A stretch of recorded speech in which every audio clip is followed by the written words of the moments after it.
time to mind your business with Jamillah Lodge and Shelly Thunder. Brought to you by BEDC. Bermuda Business starts here. Starts here every Thursday at 4 o'clock. Hey, Jamillah, how's it going? Sorry, got to give her her microphone. I know. Hi, Shelly. They sound mice in today. Yeah, we're both, pushing the wrong buttons for a minute here. Yeah. And our guest on the program today is founder and CEO of Qodeo. We'd like to welcome Simon Glass to the conversation. Simon, pleasure to have you. Thank you. Likewise. All right. Well, I'm excited to have you here, Simon, because we met a couple of weeks ago, and today we're going to talk a little bit about Qodeo, which is an exciting opportunity, I think, for people looking for money, and our stakeholders are always looking for money. So we want to talk a little bit about what Qodeo is and how you got it started and all of that. But before we do that, can you just tell us a little bit about yourself, introduce yourself to our listening public? Sure, thank you. Well, pleasure to be here. Pleasure to be on the island. It's a fantastic place to be at the moment. So born and raised in the UK, but I spent lots of my life around the world, lived in Australia and the US and other places. Went to university in the UK and end up here in September. Yes. And how did you find your way here to Bermuda, of all places? Well, never been here before and always noticed it and was intrigued and came here in September because it's one of the places you come to for business and for holidays from the UK, and got to meet some folks here and liked it and have been here since, give or take. Well, there you go. That's how it happens, you know. They say the Bermuda Triangle, but that's really what happens. People come here and fall in love with it, and they're like, that's it. We don't want to leave. But we're fortunate to have you here with us because, as you know, my organization supports people who are interested in starting business. And of course, starting a business, growing a business, running a business takes capital. And I think Qodeo provides entrepreneurs with access to capital. Can you talk a little bit about what it is and how it works? Okay, thank you. Yeah, so we started a few years back, and Qodeo basically matches investors, at this stage mainly what we call venture capital firms and private equity firms, with entrepreneurs of all stages and sectors. And it's a platform, so basically you onboard very quickly as an entrepreneur, put in some information, a profile, and algorithms and data that we've built spin, and they can show you if you've got some matches on the other side. It's a bit like matchmaking, but for money. Exactly. Well, say matchmaking is for money. That's another story. Not for today. So I mean that's pretty cool. How did you come up with this, and why did you think there was a need for it anyway? Thanks. So we started up by building up a global database of venture capital and private equity as a sort of a pet project, and then people who were using it said to us, "Look, what we really want is money." And what became apparent was that entrepreneurs wanted funding, and their funders on the other side wanted to have a filter effectively on who they should talk to. And entrepreneurs are stuffing around, spending too much time talking to the wrong people, kissing a lot of frogs, as we say, and they wanted to have an automated process. They get on with their business rather than spend their time trying to understand the fundraising game. Right. And that's how we refocused the business that direction. So what were you doing before you did this? Oh, I've done lots of things. I've worked in several countries. I've worked in banking. I've worked in venture capital in the UK. I've worked in the entertainment industry in the 90s. Okay. Yep. So I guess what I'm trying to get to is, were you in a room, you and a couple of your friends, saying, okay, what can we do to connect these entrepreneurs with potential investors? How did the whole idea behind this platform actually come to be? Well, it came about through a couple of iterations of what people now call pivots. But I had worked in venture capital. I'd literally looked at inbound business plans, and I'd also helped the venture capital firms themselves raise their own money. I worked as an entrepreneur and had obviously to try and raise funding at various times. I worked in banking and saw people had funding gaps. Saw basically that the quality of data, of information in the sort of everything from the startup to the growth business arena was very poor for a whole bunch of reasons, and that it was very hard for people to know where to start. And then we started off originally, building this global database, and then what happened was people said to us, well, we don't know really what we're looking for, and you have the domain knowledge for that. Could you try and effectively automate it for us and make it instant? And that's how we got going. Okay. So how long did that process take? So we started the business part-time a few years back, and it was really about 2017-18 we got moving as a matching platform. Okay. Okay. So when we think of matching, like you said, historically, this is usually a dating sort of situation. But I guess you can kind of compare the two, right? Because the investor and potential entrepreneur are, in a sense, dating. Am I misspeaking? Yeah, first of all, we found the average relationship between an entrepreneur and their investors is longer than the average marriage. Oh, there you go. Well, And you there probably you spend go. more time together.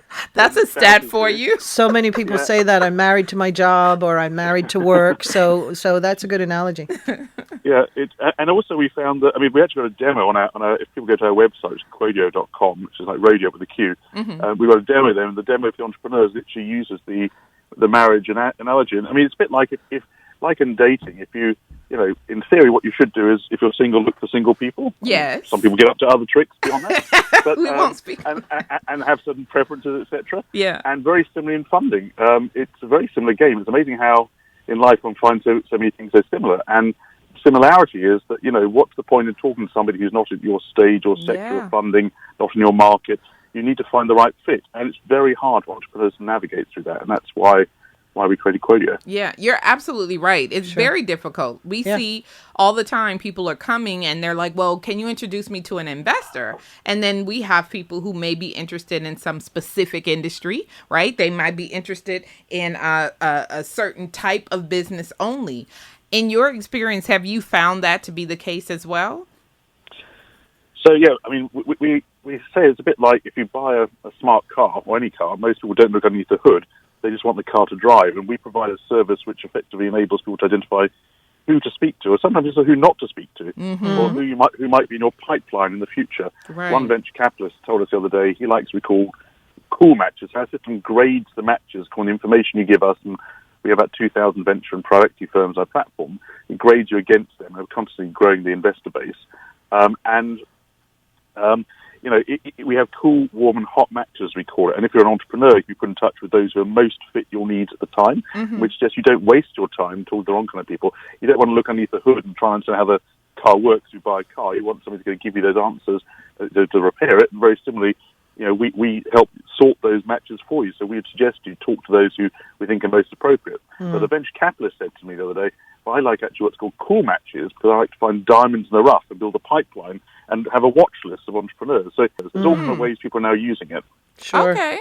And so how has that changed from what you originally thought this was going to be? Like, has it changed much from what you actually created when you actually launched it?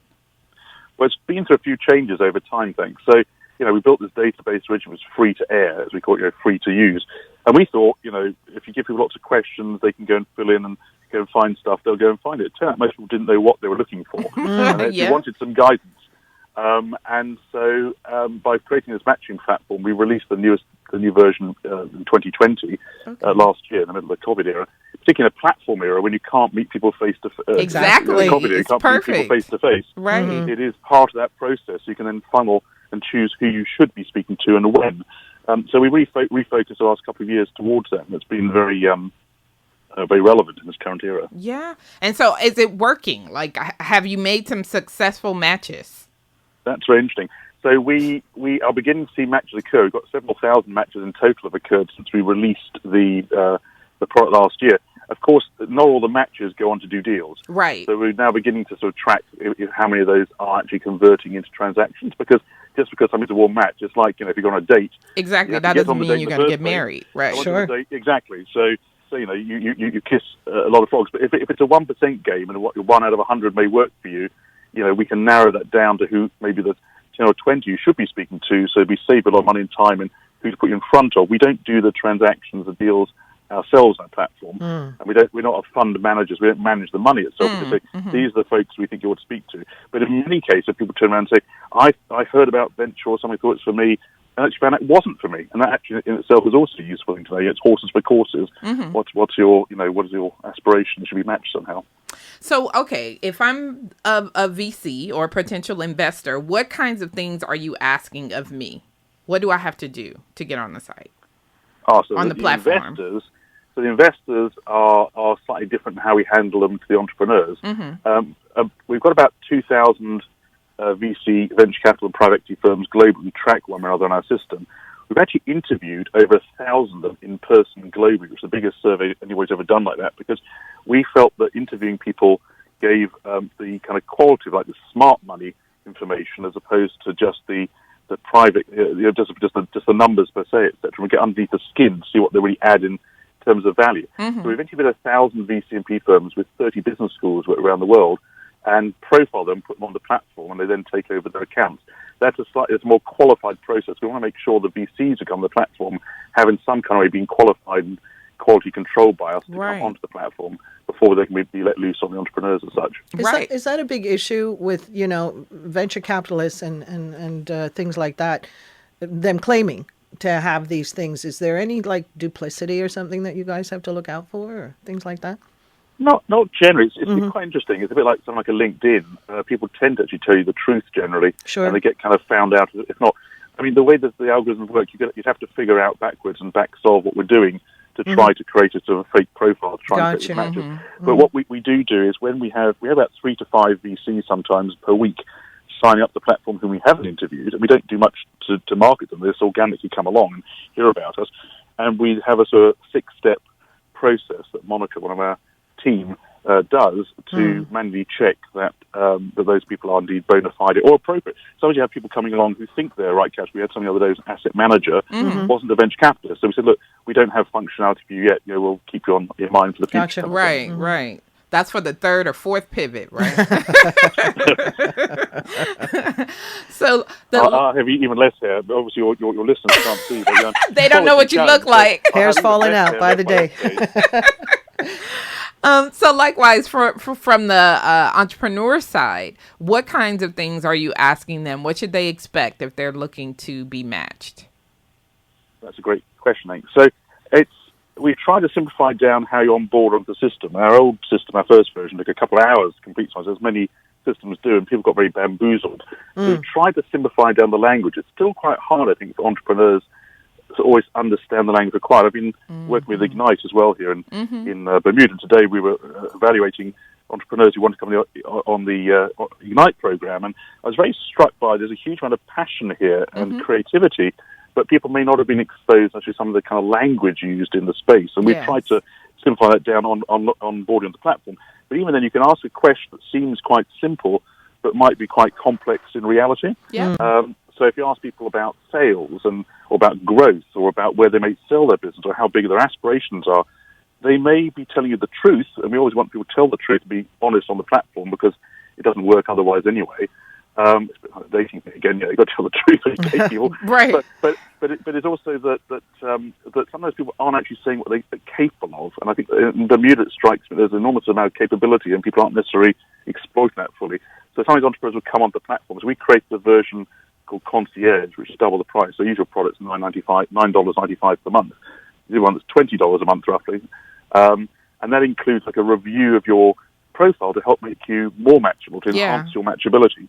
That's been really successful because you can look at somebody's profile and say, if you just tweak this or tweak that, is this really what we're trying to do? Then actually they suddenly find all these new funders, or sometimes fewer funders, because they get more focus on who they should be speaking to. Not everyone knows how to ask for what they want. And that's true. And I think you're absolutely right, Simon. We see that all the time. It's like you ask a question that you think is pretty straightforward, but you get a variety of answers or to the that deer one in the headlights question. kind of look.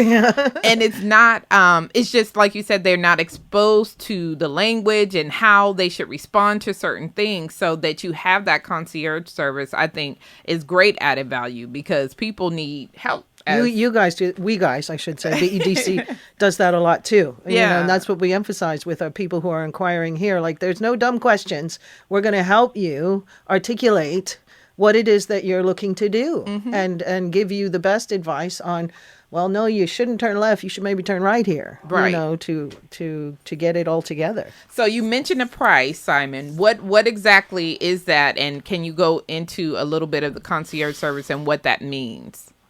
Okay, thanks. So originally, we had a free database we built, and then we looked at, you asked me before that change of the business, we looked at what they call enterprise sales, like charging large amounts of money to institutions.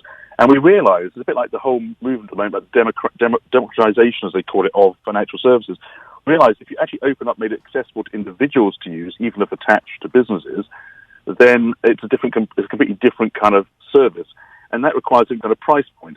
So traditionally, the data in the venture industry costs thousands to sign up to every year, and we thought that was totally unenfranchising and bamboozling people. So we came up with a much more individual price point, like in many sort of what's called SaaS business, software as a service business, or apps you buy on a phone. So ours is there's a free basic version, and you get a little bit of functionality with that when you sign up on the platform. Then there's what we call Pro, which is $9.95 a month, and that Pro enables you to match and see who your matches are with venture capital private equity firms all over the world. So you could be a Bermudan entrepreneur who gets matched, or an entrepreneur in London or elsewhere gets matched with a venture capitalist somewhere else potentially, as well as locally. So you're completely open to what's out there in the world. So you are allowed to make contact with to a certain extent with with warm or hot matches, they're called. That's the very warm matches, and you'll be pinged whenever some matches occur. And then for the concierge service, we give you access to a report library we've built up over a period of time on various markets, etc. We invite you to webinars, events that we do in various ways, and we also then do this personal review. And at the moment, the review in concierge is done 1-to-1 or 1-to-2. So when we have entrepreneurs set up times with us, and we go with one or two of our staff, go through the profile of the entrepreneur and help tweak it or show what they should do or how they should complete it to be more matchable. That will be a more AI-driven, machine learning-driven model later on in the year. But at the moment, we're doing it literally sort of on a personal one-on-one person. At the moment. So they're getting their full money's worth right now. cheap consultancy. It costs hundreds of dollars if you go to an accountant, of course, or a lawyer per hour. Their place, obviously, of course. But no, they have their place. But and we work with lots of those kind of folks. But sure. But for potentially $10 or $20 a month, and you can get into this whole trusted network, and that's part of it. But also getting inside the network and get the language up to stream, etc. We're offering you, we can offer your listeners today, and we're offering BDC folks and Ignite folks in the island 50% off the $9.95 for 3 months, which is we've got a code QOD50, QOD capital letters 50 at the checkout. It's a very simple sort of Stripe checkout when you sign up the system, and that means for $5 a month for 3 months or 50% off the annual subscriptions, you can be on the service. And we want to get people we want to make it accessible, because we believe in having large numbers of entrepreneurs on the system, which is good for the venture capital firms, also good in all kind of ways for the system, and helping get a product like this out to a large market. So we see a huge number of underserved, regional, diverse communities being forgotten about in many cases, not intentionally but unintentionally, in these industries, and we can you can gain access to this club in some kind of way through a product like ours, which is great. I mean, I think.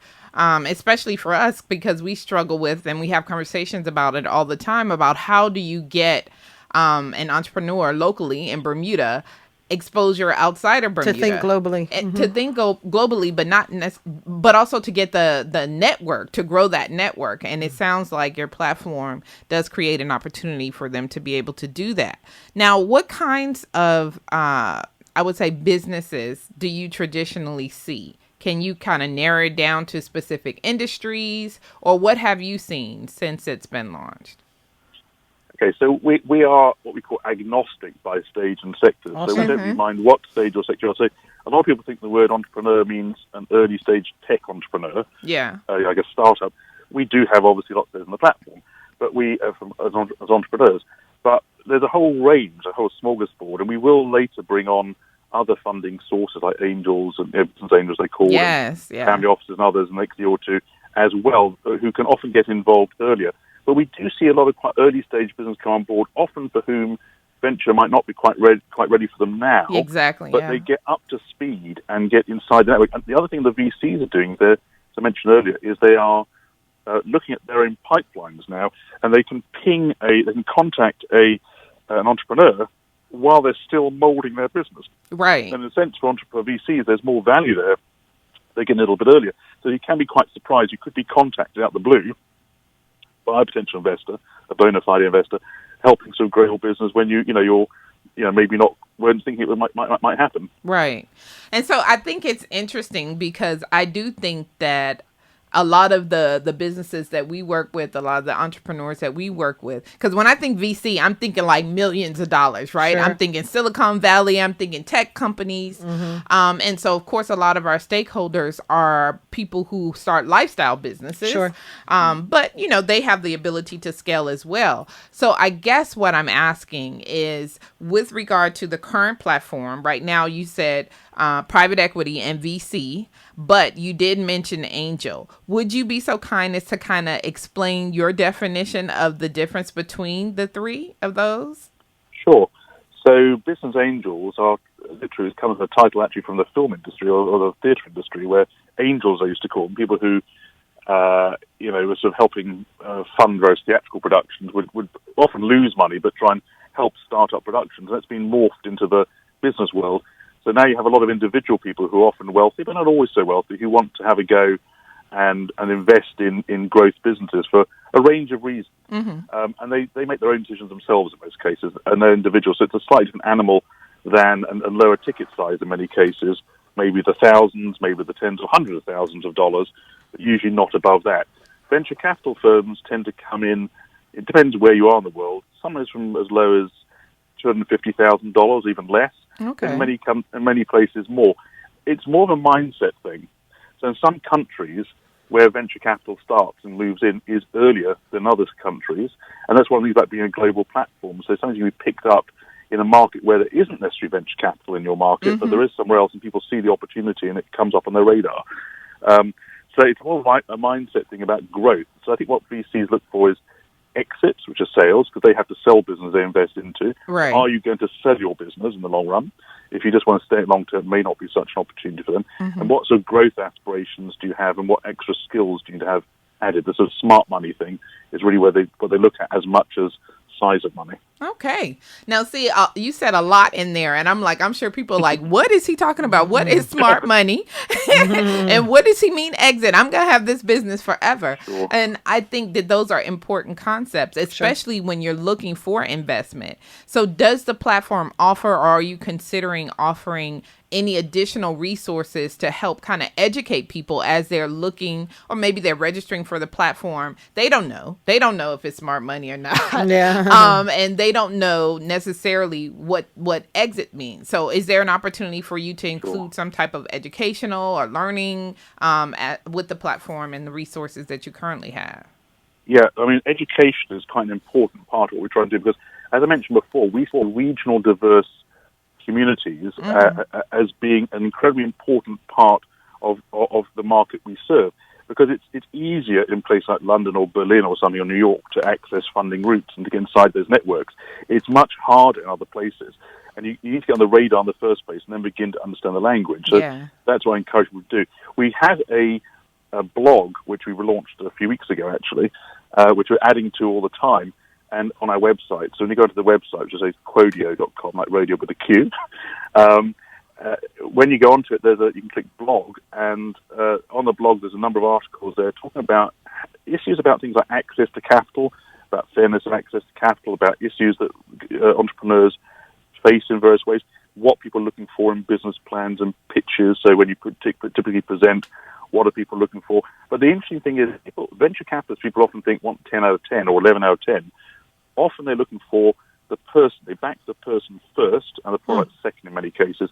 In later stage businesses, people often back the product first and the people second, because they can replace the people. The person is the key thing, or the team, and how could you work with them, going back to the marriage analogy, and are they going to want to grow a business? And sometimes they may want to have their mindset change. They may have a world open to them where suddenly they realize, actually, I'm onto something here, and this can be much bigger than I thought. Yeah. So I call them coachable, right? Are they coachable or not? Coachable, right? Yeah. Is it going to be a fight if we suggest changes and all of that? So that's great to know, because I think that is key, especially here for our stakeholders here, to understand what people are going to be looking for. You might think you have a great business idea and that everyone should invest in it, but the reality is, like you said, VCs, angels are going to be looking for certain things, and you want to make sure that if you're trying to get capital or whatever, that you are including those things in kind of your pitch and your plan and all of that. So that's great to know that you have resources at least to support them in that way. Now, you are going to be partnering with us and doing a webinar to talk a little bit more about this. What kind of things are you going to be covering in the webinar? And that's going to be this Friday, March the 12th at 4 p.m. And it's free. And you can log on to our website to register for that. But what kind of things are you going to be covering in that webinar, Simon? Sure. Well, thank you. So, I just want to say thanks to BDC and also folks like Ignite on the Island, because they've had a fantastic entrepreneurial culture and amazing entrepreneurs who really want to grow. It's a matter of trying to see what we can do to add some value. So I came here on this global nomad visa, the 1 year visa. Yeah. And I really enjoyed and am enjoying participating in entrepreneurial culture and helping entrepreneurs here. So it's something we can kind of try to give back. Obviously, our focus, our knowledge is around fundraising with relatively, I don't mean in a funny way, but sort of sophisticated investors like institutions like venture capital and private equity firms. So I'll talk predominantly about that, but I'm very happy if people want to have more explanation, like words like exits. You mentioned the word exit before. That means the sale of your business. There's so much terminology and stuff. So I'm very happy whilst giving the general talk about if you want to raise venture or private equity and want to know what it's about, this is what we're seeing. And we'll talk through, I suppose, what we've found in terms of how to attract a venture capital firm, what you need to do on that kind of base, what they're looking for.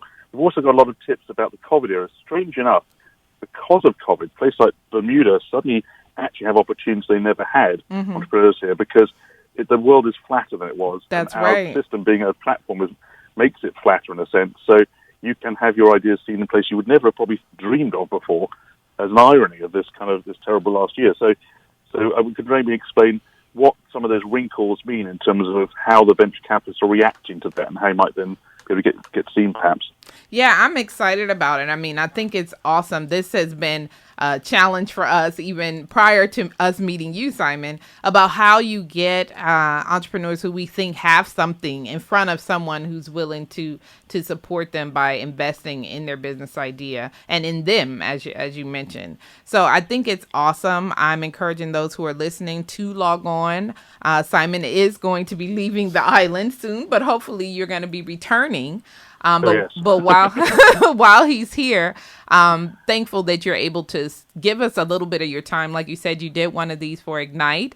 And for those who may have missed it, you can make up for that and join us on March the 12th at 4 p.m.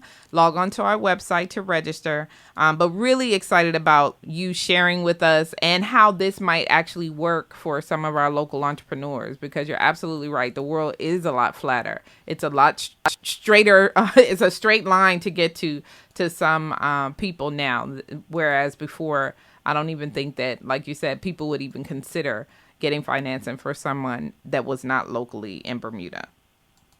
So have you seen, since you've been here, kind of uptake from, I would say, Bermuda potential angel VCs investors? Or have their interest been piqued, and are they registered on your platform? Do you have any? So we've spoken to a few people I think would be classified as angels here. I mean, I think people want to be quite private here. We do have a mode on our system called stealth.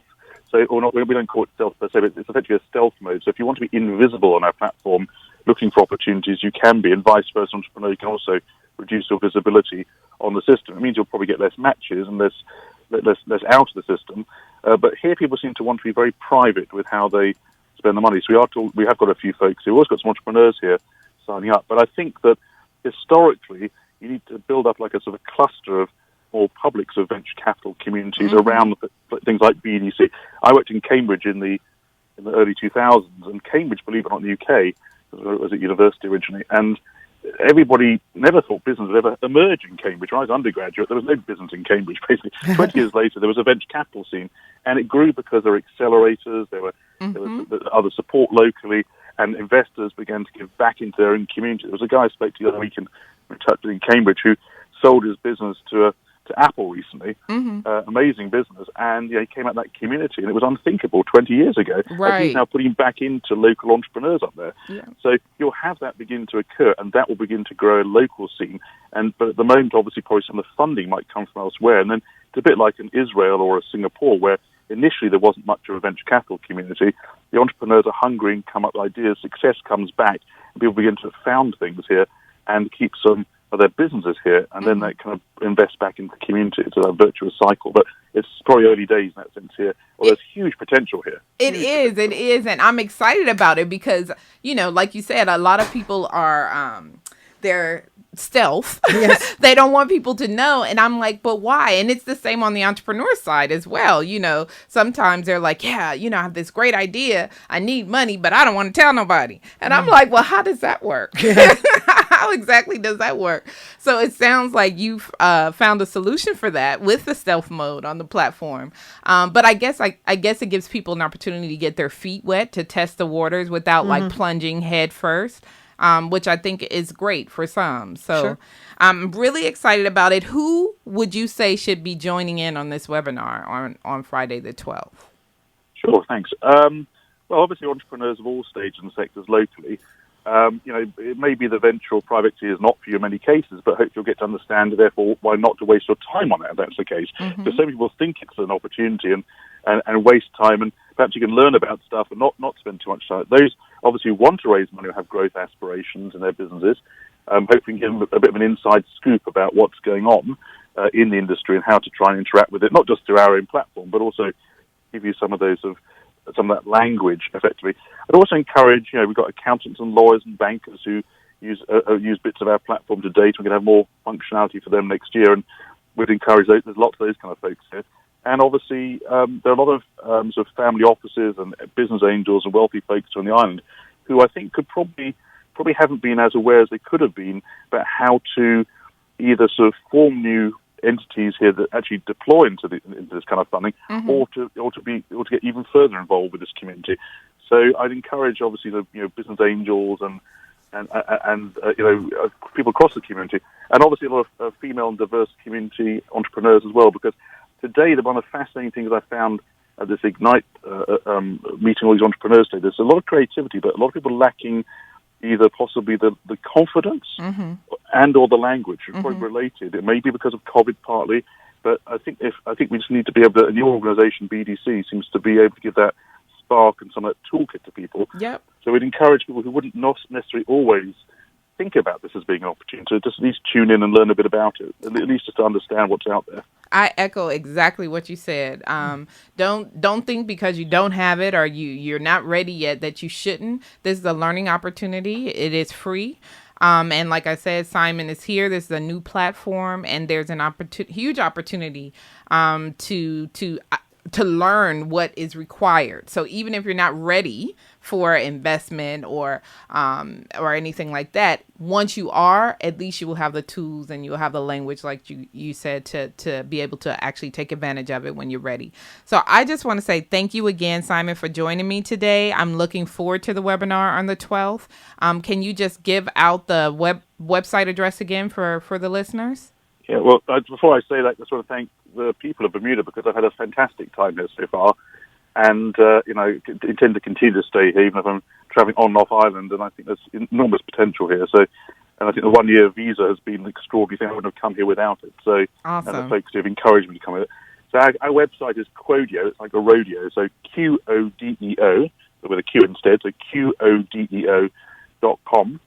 And if you log on, if you use a coupon QOD, that's QO for Oscar D, so Quad 50 at the checkout point, and you get 50% off at the moment. It's only $5 a month. Awesome. That's great. Well, thank you so much, Simon. I will say enjoy your weekend, enjoy the rest of your time here, and I will see you next Friday at 4 p.m. Thank you very much. Thanks for the opportunity. All right. Thanks for being here. Thanks, Simon. Bye-bye. Thank you. Wow, I've got a big smile on my face just thinking about that. I like this guy. I want him to come back and bring 100 of his closest friends to do the same thing. And I'm sure he's like, no, I don't want anybody else to know about Bermuda. I'm going to keep it all to myself. That's right. But no, that's not what Qodeo is about. Qodeo is about sharing the knowledge. That's right. Obviously, that's what we want to encourage all of our folks here to do as well. Jamillah. Yes. Show's over. It's over already. I can't Yep. believe it. So just reminding people that it's a week Friday. It's a week Friday at 4 p.m. Yep. Log on to our website at bdc.bm to register. We're looking forward to having a conversation with Simon. And you heard, he said all of you. Yes. People who have money, who want to invest it, people who need investment, people who have an idea and don't know about how to get investment. All of you should log on because I think it'll be very educational and certainly get the discount for registering with the platform if Yep. you are, in fact, looking for investments. Awesome. Well, Jamillah, we've done a lot of minding our business today. We have. We have. And we encourage everyone else to join us here every Thursday at 4 o'clock. Because if you don't mind your business, Who will? Thank you for listening to Mind Your Business with BEDC. Bermuda Business starts here.